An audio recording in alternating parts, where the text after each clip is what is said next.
नमस्कार, जय जोहार, जय छत्तीसगढ़।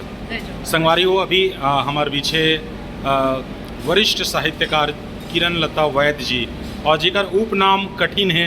तो सबसे पहले तो हम यही जानना चाहबो कि आपके उपनाम कठिन कैसे हुई? कठिन रखने की कोई खास वजह नहीं है।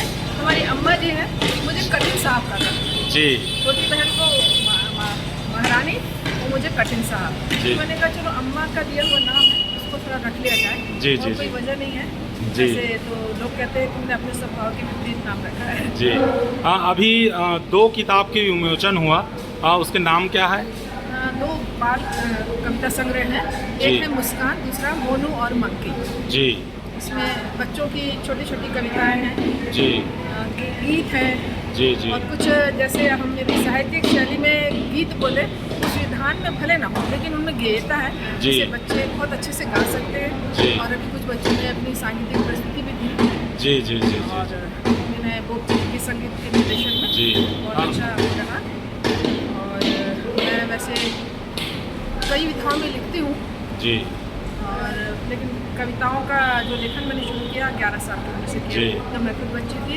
और उस काल की भी कुछ कविताएं जी मैंने 11 से 15-16 तक की कविताएं मेरे इस कविता संग्रह में शामिल है।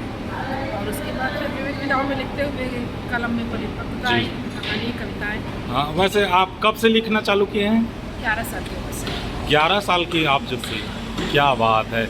और जैसे आज वक्ता मंच में 100 लोगों का सम्मान हुआ, उसके बारे में आप क्या कहना चाहेंगे? इसके बारे में मेरा ये कहना है कि सम्मान जो है ना एक प्रेरणा है। जी। सम्मान का मतलब ये नहीं कि हम बहुत बड़े हो गए। सम्मान पाके किसी भी रचनाकार को एक बड़प्पन मतलब सम्मान मिलता है तो बड़प्पन जरूर मिलता है लेकिन उसकी जिम्मेदारी बढ़ती है। जी। उसकी एक जिम्मेदारी बढ़ती है कि उसे पहले से और अच्छा लिखना है ना, सार्थक लिखना है, कलम को सदा चलाते रहना है। जी। वैसे अभी तक आपके कितने किताब आए हैं? मेरी ये तीसरी किताब मतलब 2 किताब अभी और एक इसके पहले।